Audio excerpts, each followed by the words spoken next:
sida hojik leiriba Zerodha kite ki dashboard se sida nangna khangdaba adi pipet oja sise soina sima khatang confusion lei kholi haiba kai ke lege sida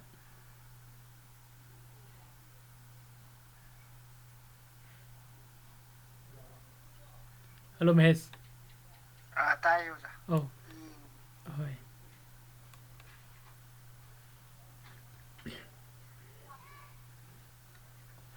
so okay sida margin haido adu kari oidino margin sigi margin use in the tra margin 0 by 11 margin use margin ka sida ju yengo say suppose hoina stock ama buy to was ang khala se SBI si phanam high drame margin di nangi amount do oidini ba ko singbadi fund do ne ba mafam gi matung ina mas de use margin hydra ka sida se margin jaw lengo sida so ai mouse pointer se ui ka okay sida se margin jaw ka sigi margin se kari margin no hai gadi aina hai riba kano se SBI gi stock se leiba matam da ai ngom da gi pi da ba ya da ba hadi ko aina pi ga do ba amount do ni ba yai ko adu sida margin use sai ga na sidi khoi khangi use sai di seasonary ba do erani ko adu sida margin se khoi different la kani nangi sige long term or intraday gi matungina yai ko intraday di MIS di margin intraday square of 5 ni ba ko hai ba sidana 108 khatang phange aduga atopamna long term da lawragana di CNC de lawragana magi rent price exchange price to 540 at the logo to adu margin haregati koina hairiba stock to natragana nangi trade to lowo matam da koina pi ge dawriba amount to ni yani ko ada som the use margin ajin hoji si nei di kana si na duini adi si naraga leiba amount to ni available margin se sidam leire ko commodity gi da use margin the available margin ko the available margin se na hoji ai account ai trading account da yauriba amount do adi paisa khara aina khara amna trade leigere khalasi ko trade logre khallau da khara le hobu do adu available do available se oige do ba adu lowraga hoji se nari bu na sigi margin kan use oige do ai ko aduga sigi order gi matang siti khangaba phajana order I bet sorak pa hibira mone radi order sida magi order type se ahum lakani ko mari har si yare order type ahan badana ekona order ma tawruga thamba hoji ti ma se order se execute tawdriba ko adugi order tu na ma se open da leigani haidi ma do pending order ne ba like ko open oi lai dini adai di amo ko gi sai aina order tawba means aina order tawba se stock am natraga na yi any trade sang bodo idini natra trade se aina stock se aina buy tawraga sangsil kanda sai gi aina buy tawgraba order da adudi complete order de lakharani ba to adaina asagi hayeng ai kano da khogi live kumbada hayeng dei thawak khara sindo mare du bijing se live ta jinga kan da sida na ngasai nang na trade togi ba yauraga di ko order du loin thongani ari nangi kano togi ba iti order to complete ogi open togi ba close togi ba open close kana ko si adu sida ngasai ni pending hai bu du ma leiba adu atopa order group am su leide cancel order hai ba cancel order se na aina order di tawruba ko order di tawru kan da pam da bidai cancel tawbani tawbodu yai ko idi sida pending de leiring ai du da aina order se cancel to thupa jat ni adum jai bu ko adu na khoi cancel order organi okay atopa order am se leiri reject order ko rejected akoina order di tawru kan da Zerodha na reject tawrapa Zerodha na reject tawre ise kari gino harigadi Wilson, good evening. Tom. Zerodha na reject tawre I fund ID I know say suppose sige isar motor say 3289 say na buy tawge chang silure I amount di sutre ko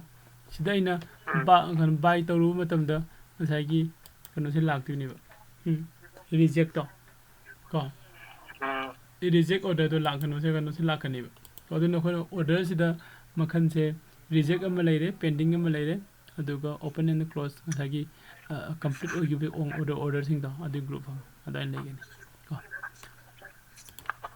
aduga GTT sida ina PNB da ama order toroga thanami ko musi nawai da khoi sum kano jeng bada thanambo rangani mai maman si lupa si ba hydra di layu ga hin natraga si ba la di jolu ga hin ko GTT order kono order ama tawba hai masida se suppose SBI se ina buy tawre khala se SBI se ina buy tawu matamda aine SBI se long term da buy tawba ya intraday da tawba ya natra sina tongan gare market ki price se lobo ya limit da lobo ya ko atopa mana stop loss natraga SLM se sida order tawba gi kana sule ko sigi order sing sida suppose aina by price market lay re khala se to market lawre ado ina entry tawba matam sida aina entry tawna ngasai gi ai hujuk lawdu ai order se market entry tawba ini kadai de stock SBI stock se lay re ko SBI stock se lawrga market entry tawge tawbani sigi tanja sida aingom dane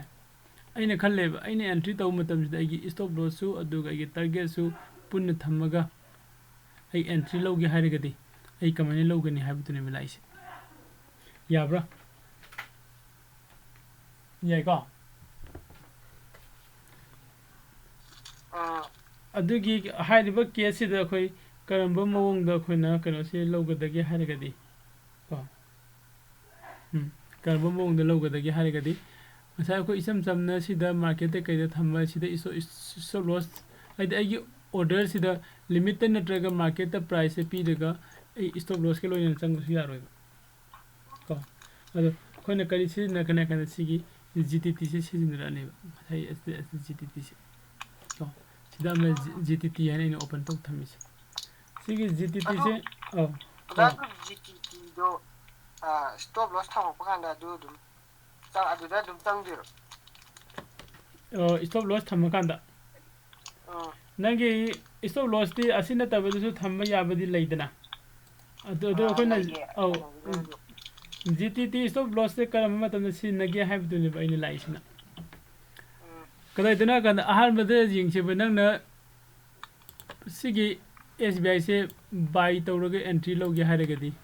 market na traga limit buy tawroge khoi horok matam si entry login tra ado ine stop loss tham gai di si select tawrudi sida market mangre yai ko sida select tawr su market mangre adu ai se market leige adu ai stop loss ka loina na entry loge hairadi sigi hoji normal order se sida di yara roi sumi ko normal order se yara roi adu kada ida si na kana GTT se sigi na use to go GTT se sigi na ga GTT gi khitang noi tabam na kaino hairagadi ko khone stop loss se sab sab point da thambadi phangwai ko magina sida mana -5 and e reise se ai stop loss oidi -5 means percentage kana ni ko -5 ai se 100 ta rupa manga hai bani rupa manga se stop loss oiba ai se aina iskan lake ko se jengsi aina rupa sama piba pot ama lawre ko stock ama lawre ko aina pami se sigi 100 rupees ta lawri ba ai stock se haigala ko matamda 110 tawrakanda aina sell tawninge ba haidi sisina ai target nani lawrasi deko segi target ne okay aduga horen kaigumba market sina makhamna kumdharaga sina haidharaga 95 sibo haidharaga di sida ai market se auto exit to honing ba haidi agi stop loss haibne ko stop loss ki haidi stop loss haidi kaino ko SL se stop loss agi loss to sida stop to ro haibne sai 100 rupees da gi sum haidraga lupa manga manga pa je 95 jobu de lupa manga manga ni lupa manga se manga ga di ai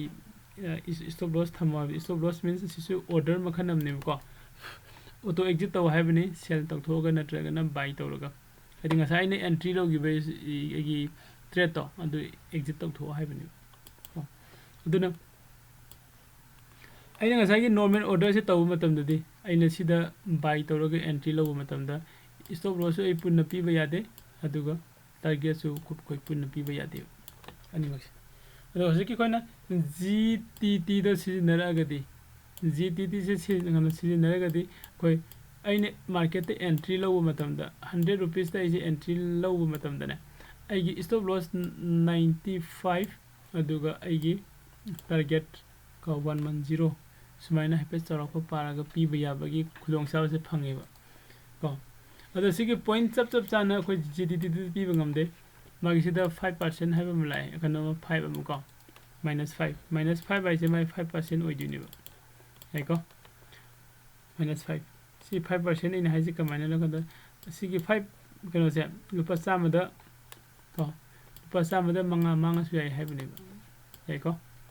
lupa sama da manga su ai hai di lising da di kya wala ni lising da di jangkhai manga su ai haibne ba adu di lising tara da di lising tara da lupa songa manga su ai haibne lakh ama da di lising manga su ai haibne aduna aina trade tawu matam da 1 lakh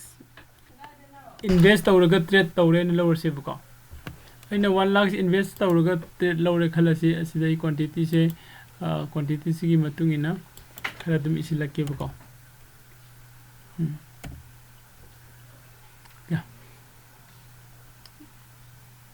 क्या सुगरे 5 लाख जोगरे को सिदा 100 दे 54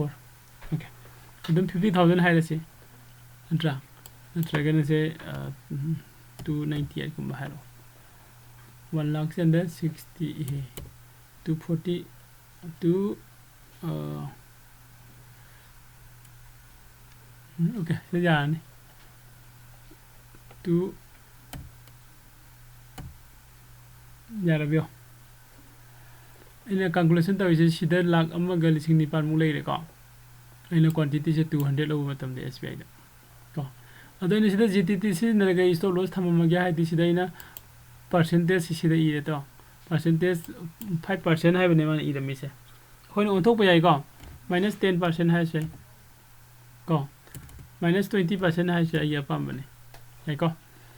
सिदा ले लागा the मागी calculation से न करिनो है गदी को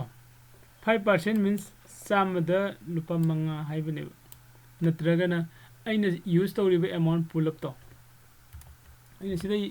यूज तौरिबे अमाउंट से क्या नो 1 लाख से अंदर 8060 को नत्रा 1 लाख 8060 सिसे सिदा खोगी कनो पुथोक्से परसेंटेज को परसेंटेज थी सिदा डिवाइड 5 को 5% है लगदी माइगी सिदा लेरे अदो इनटू तुमब्रागी से डिवाइड 100 इनटू हाइदे मागी असिसिगी लागदी परसेंटेज तो फनाम तारमनी लाख अमगे लादे लिसिंग मंगा गा खरा तारे नट्रा लिसिंग मंगा गा आइदे खरा तारे लो सि लाख अमदे दम लोरो हारिबा दुगी आइने सिदा 5% ने इगरी से आइ इन्वेस्टमेंट लाख अम ओरगदी होरेन आइने यंग तोइसे -5 सिगी मेन से आई लिसिंग मंगा सु यारे हाइबने लाख अमदा देखो स्माइन तौरगा से ngасai sida koine entry se low matamda samana stop loss piba target su piba so ni entry low gi haragadi koi ngasai gi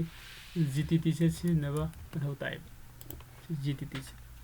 se ni stop loss ke ni se target ke ni target da so kya ining ure nang 10% igera 5% igera nang pamne Okay. Question bro. Gan kitang tabra GTT masam tang se. Sinra ka dihan kan kan ko. Ado oja target kido. 5% gi otadi adi aina stop loss to 5% thambani na adi 2 na mu itu taro ko doineba ko nate adudi akogi risk reward ko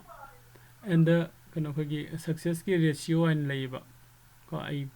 class to mathangi da adum lake risk reward and the success ratio do adugi matungina ko aina sida agi risk 5% lau matam da agi reward se 5% lau bayai adu de se 1:1 oini 1:1 gi kana se oidini ko risk na 5% reward su 5% habidi sida lai se 1:1 gi ko kono ne bain puri se ko adai to ranga sagi nang na sida 10 oiraga di 10 oiraga na 1:2 gi oidini ko 1:1 oibe yai 1:2 oibe yai 1:3 oibe yai 1:4 oibe yai 1:5 oibe yai ko mid am ta thamu 1:1 oibe yai 1:2 oibe yai 1:3 oibe yai aduga 1:4 oibe yai aduga 1:5 oibe se risk reward ratio se ko aduga risk reward ratio sina magi yadi 1:1 gi da khona trade tawraga di success rate se khara wang da ba yade ko adugi maram su lei aduga risk reward ratio sina khona 1:2 da tawraga di ko hadi 1 loss oiba matam da loss oiraga na ko kana se 1% aduga profit lawraga na 2% haiba adu oiraga di khogi success rate se khara 100 su yai ga haiba sum su lei ko adu hayang hoi risk reward ratio gi tawdu jengse adu hajiki di aina ngasai stop loss se -5 haina thame target na 10 haina thame ko se na buy tawraga da ini execute tawsingi matam da na kamain tawgan ha kan da sida order ahum chale order ahum je kada kada isat kya kan da first order sina aina sida market ta buy tawri se si order sima second order sina stop loss ki order third order na target ki order hum chale haribo order se kada kada la kya kan da sida in market ta order tawri ba sa si sina khogi sigi order gi manung da sida thora ani ko complete order da yai ko complete order gi manung da open the thora ni my status da ko open ga close ka open close ga open the thora ni sida ko sida thora ni aduga atopam na koina kadai da uba phangani si position se position gi manung da simadi nang adum hoji trade to da kana use to bang atani ko position na so aduga khogi kana smayas na so da sida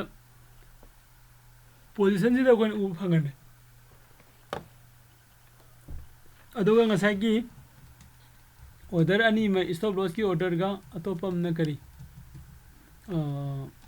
target ki order amaga hariba stop loss order target order ani yawgi bada adudi akhoi kadai de ugun ha kanda nangi sigi order da sanga kanda GTT si manung si da khoi ubu phangani open de loine legani hanu do ko GTT order si da masi amana stop loss side market my price na 100 ga di sida sell tau tho ha order am leirani atopa mana target ni means aina 100 te lawo do 110 jawraga di hadi 10% da 10% jawraga di sell tau tho ko ha bi order am sida pending legani bro ko GTT se yam kanai ko GTT se yam kanai yam nungai adu tawbu do mangom da care logo do khar su leiri adi magi feedback khara ko piba yaba adum khara lei ko advantage and disadvantage advantage de ko hai ko nei nari myam sine disadvantage na kaino hai ga di asai ye si da ko gi order ani madi open de lei de amana stop loss ki amana target ki order gi manung sanga GTT manung da yai ko atopa amana asai gi agi ahum ju order aina ai stock buy to give it adu sida execute to rakanda magi profit and loss to show to ga lei ri bo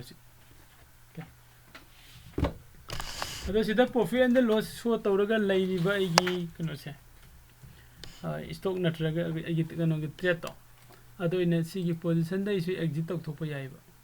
ꯀꯩꯁꯨ ꯀꯥꯏꯗꯦꯕ ꯑꯩꯒꯤ ꯄ꯭ꯔꯣꯐꯤꯠꯇꯣ ꯐꯖꯔꯦ ꯅꯠꯇ꯭ꯔꯒ ꯀꯩꯅꯣ ꯃꯥꯔꯀꯦꯠꯁꯦ ꯃꯈꯥꯔꯣꯝꯗ ꯀꯨꯝꯊꯔꯛꯑꯦ ꯍꯥꯏꯅ ꯑꯩ ꯁꯤꯗ exit ꯇꯧꯊꯣꯛꯄ ꯌꯥꯏ ꯑꯗꯣ ꯑꯩꯅ ꯁꯤꯗꯒꯤ ꯑꯦꯛꯖꯤꯠ ꯇꯧꯊꯣꯛꯈ꯭ꯔꯕ ꯑꯩꯅ ꯑꯦꯛꯖꯤꯠ ꯇꯧꯊꯣꯛꯈ꯭ꯔꯒꯗꯤ GTTꯒꯤ ꯃꯥꯒꯤ GTTꯒꯤ ꯃꯥꯒꯤ ꯀꯩꯅꯣꯁꯦ ꯑꯩꯈꯣꯏꯒꯤ ꯗꯤꯁꯑꯦꯗꯚꯥꯟꯇꯦꯖꯇꯣ ꯁꯤꯅ ꯑꯩꯅ ꯃꯌꯥꯝꯗ ꯍꯥꯏꯅꯤꯡꯉꯤꯁꯤꯀꯣ ꯑꯩꯅ ꯁꯤꯗꯒꯤ ꯑꯦꯛꯖꯤꯠ ꯇꯧꯊꯣꯛꯈ꯭ꯔꯒꯗꯤ ꯑꯣꯔꯗꯔꯗ ꯆꯪꯉꯒ GTTꯗ ꯆꯪꯉꯒ ꯉꯁꯥꯏꯒꯤ ꯁꯤꯗ ꯑꯣꯔꯗꯔ ꯑꯅꯤ ꯀꯩꯅꯣꯗ ꯑꯩꯈꯣꯏꯅ ꯑꯦꯟꯇ꯭री ꯂꯧꯔꯛꯈꯤꯕꯗꯣ ꯁ꯭ꯇꯣꯞ ꯂꯣꯁ ꯑꯃꯒ ꯑꯗꯨꯒ ꯀꯔꯤ ꯑꯃꯅ ꯇꯥꯔꯒꯦꯠ ꯑꯃꯒ ꯍꯥꯏꯔꯤꯕ ꯑꯅꯤꯗꯣ ꯑꯗꯨꯁꯨ ꯁꯤꯗꯒꯤ ꯀꯦꯟꯁꯦꯜ ꯇꯧꯊꯣꯛꯄꯤꯌꯣ ꯀꯔꯤꯒꯨꯝꯕ ꯅꯪꯅ ꯀꯦꯟꯁꯦꯜ ꯇꯧꯕꯤꯔꯝꯗ꯭ꯔꯕ ꯀꯣ मार्केट प्राइस अने स्टॉप लॉस थम्बिबा प्राइस तु नत्रगना टारगेट की प्राइस है मार्केट की प्राइस ने जौरप मतमदा हारिबा नंगी ऑर्डर दो ऑटोमेटिकली एग्जीक्यूट तौरगा सिगी पोजीशन मनंग संगसिलकने अदाय मतमदा नंग हाइदुसे ओजा कइनो आई ऑर्डर गेम तौदबिदा आई पोजीशन दा ऑर्डर अमा एक्टिव ओसिले है अदो मीना तौरप नतेको नंगना हाना सिदा अखोगी जीटीटी की ऑर्डर दा ओपन द लाइगिबा कनो दो ओइदिने तो अदुना आइने नोइदे हानिंगिसे कइनो हारगदि आइने कइगुमा जीटीटी यूज तौरगा जीटीटी सिनरगा स्टॉप लॉस एंड टारगेट का लोइनना आइगी ट्रेड से एंट्री लौरबा अदुदि होरे आइना आइगी ट्रेड से एग्जिट तौबा मतमदा आइदि जीटीटी गे स्टॉप लॉस नत्रगना मागी टारगेट की अदुदे हिट तौरकांदा एग्जिट तौरगदि ओके को अदु नतबदा सिदगी ने डायरेक्ट पोजीशन चंगगा एग्जिट तौथोखरेबा अदु ओरगदि को खोइना दका ओइसे करिना कंदा जीटीटी दला ऑर्डर दला लापिरो जीटीटी दला लापिरो अदु आगी ओपन ऑर्डर सिंगदा कैंसिल तौथोपियो लोय यानी को इवन आगी ऑर्डर सिना जीटीटी की टारगेट ते हिट तौरगा एग्जिट तौथोखरेबा अदु ओरगसु आगी ऑर्डर अमदि पेंडिंग द लेहौद्रा स्टॉप लॉस की ऑर्डर अमा हारिबा स्टॉप लॉस की ऑर्डर आई पेंडिंग दे लेहौरिबसे सिसु आई को कदाइदा ऑर्डर दे लागा जीटीटी दे संगगा हारिबा पेंडिंग ऑर्डर दो एग्जिट तौथोपा मथौ ताइ यानी को अदम सिगी ऑर्डर की मतंग सिदा कई के क्वेश्चन लेबा जीटीटी की ओरसु स्टॉप लॉस की ओरसु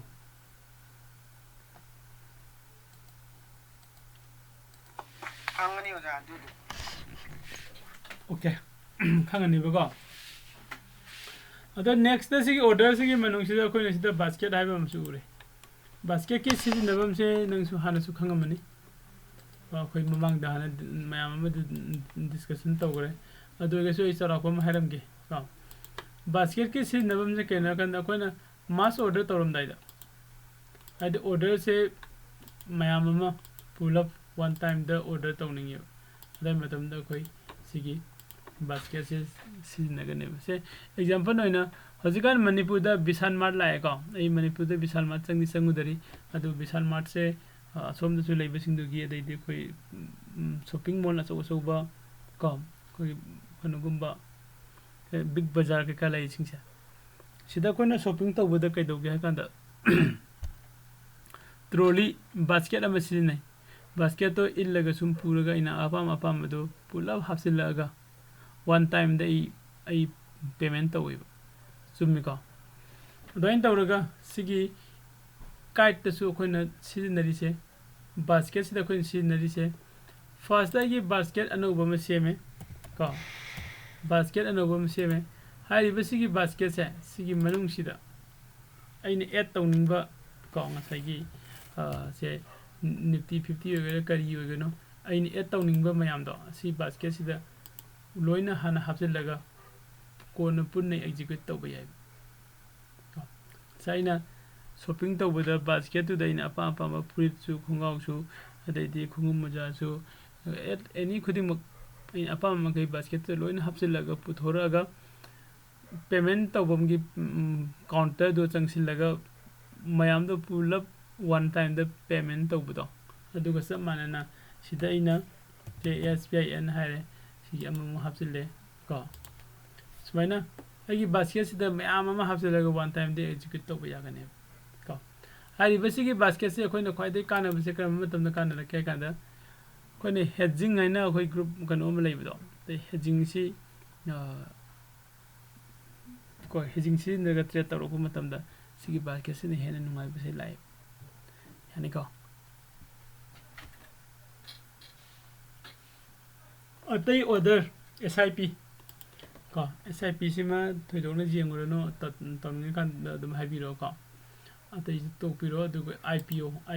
IPO ꯁꯤꯃ ꯈꯤꯇꯪ ꯈꯔ ꯏꯝꯄꯣꯔꯇꯦꯟ ꯑꯣꯏ ꯀꯣ IPO ꯏꯅꯤꯁꯤꯌꯦꯜ ꯄꯥꯕ꯭ꯂꯤꯛ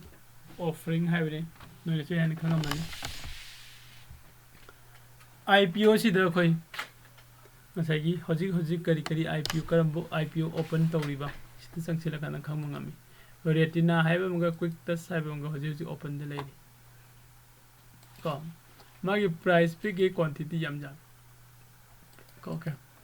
ꯑꯗꯨ ꯁꯤ ꯍꯧꯖꯤꯛ ꯑꯩ ꯑꯦꯄ꯭ꯂꯥꯏ ꯇꯧꯕ ꯌꯥꯔꯤ ꯗꯦꯠ ꯔꯦꯇꯤꯅꯥꯁꯦ 19ꯗꯒꯤ ꯍꯧꯔꯒ 24 ꯑꯦꯄ꯭ꯔꯤꯜ ꯐꯥꯎꯅꯤ ꯑꯗꯣ ꯀ꯭ꯋꯤꯛ ꯇꯁꯁꯤ 18ꯗꯒꯤꯅ 21 ꯐꯥꯎꯅꯤ ꯀꯣ ꯁꯤ ꯂꯣꯏꯗꯣꯔꯦ ꯑꯗꯨꯒ ꯁꯤ ꯍꯧꯔꯛꯄꯗ ꯉꯥꯏꯔꯤ ꯉꯁꯤꯗꯩ ꯍꯧꯕ ꯁꯤꯁꯤꯡꯁꯦ ꯂꯩ ꯑꯗꯨꯒ ꯍꯥꯏꯗꯤ ꯍꯧꯖꯤꯛ ꯑꯦꯄ꯭ꯂꯥꯏ ꯇꯧꯕ ꯌꯥꯗ꯭ꯔꯕ ꯃꯃꯥꯡꯗ ꯊꯥꯗꯣꯛꯈꯤꯕ ꯀꯝꯄꯅꯤ ꯃꯌꯥꯝꯗꯨꯅ ꯁꯤ ꯑꯣꯏꯗꯣꯏꯅꯤ ꯀꯣ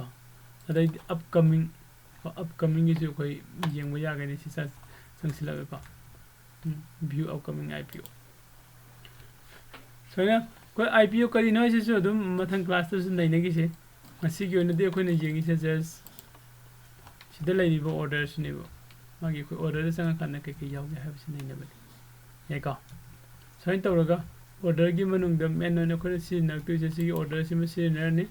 GTT ꯌꯨꯁ ꯇꯧꯔꯅꯤ ꯕꯥꯁꯀꯦꯠ ꯁꯤꯖꯤꯟꯅꯔꯅꯤ ꯑꯗꯨꯒ IPO ꯃꯦꯟ ꯑꯣꯏꯅ ꯃꯔꯤꯁꯦ ꯁꯤꯖꯤꯟꯅꯅꯤꯀꯣ ꯈ꯭ꯋꯥꯏꯗꯒꯤ ꯍꯦꯟꯅ ꯁꯤꯖꯤꯟꯅꯗꯣꯏꯁꯤꯅ ꯁꯤ ꯑꯣर्डरꯁꯤꯅꯦꯕ ꯀꯣ ꯑꯣर्डर तब मतलब GTT खर जाओगे GTT से कोई यूज तौरानी को अदुगा मास कोई वन टाइम द ऑर्डर मैम अमा पुनः ऑर्डर तौबीगे हायगना बास्केट सिजनरनी अदुगा IPO सिना कोई कंपनी अमगी हाना कोई मार्केट सिदा एंट्री लौरक मतमदा को आदि मागी कंपनी की स्टॉक तो आदि शेयर दो कोई शेयर मार्केट लिस्टिंग तौगे हारक मतमदा सिगी IPO से दका ओइको अदुम सने ले यारिको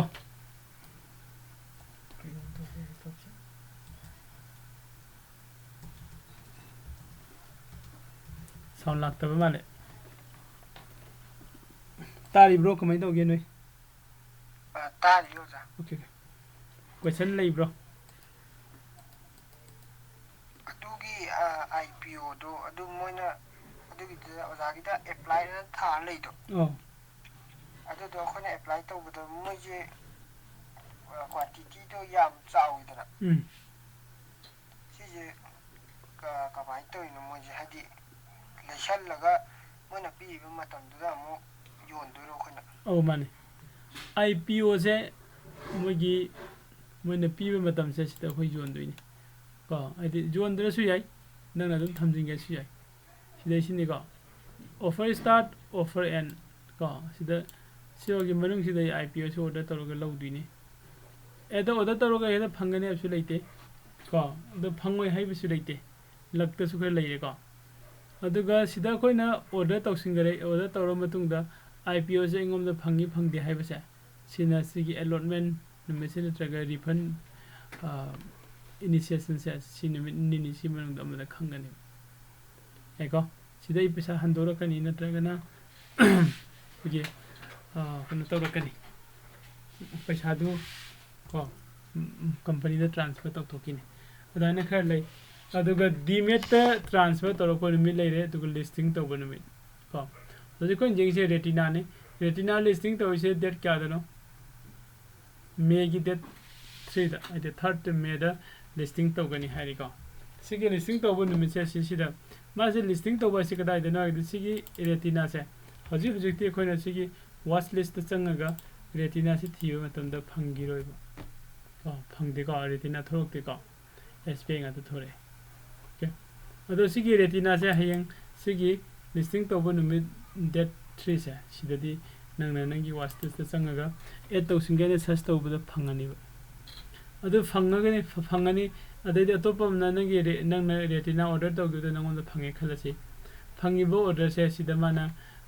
ꯗꯤꯃꯦꯠ ꯇ꯭ꯔꯥꯟꯁꯐꯔ ꯍꯥꯏꯕ ꯗꯦꯠ ꯑꯃ ꯌꯥꯎꯔꯤꯀꯣ ꯁꯤꯒꯤ ꯅꯨꯃꯤꯠꯁꯤꯒꯤ ꯅꯨꯃꯤꯗꯥꯡ ꯅꯠꯇ꯭ꯔꯒꯅ ꯂꯤꯁꯇꯤꯡꯒꯤ ꯃꯣꯔꯅꯤꯡꯁꯦ ꯁꯤꯁꯤꯗ ꯅꯪꯒꯤ ꯍꯣꯜꯗꯤꯡꯁꯤꯗ ꯉꯁꯥꯏ ꯅꯪꯅ ꯑꯣꯔꯗꯔ ꯇꯧꯈꯤꯕ ꯅꯪꯒꯤ ꯀꯩꯅꯣꯁꯦ ꯁꯤꯗ ꯊꯣꯔꯛꯑꯅꯦꯕ ꯌꯥꯏꯀꯣ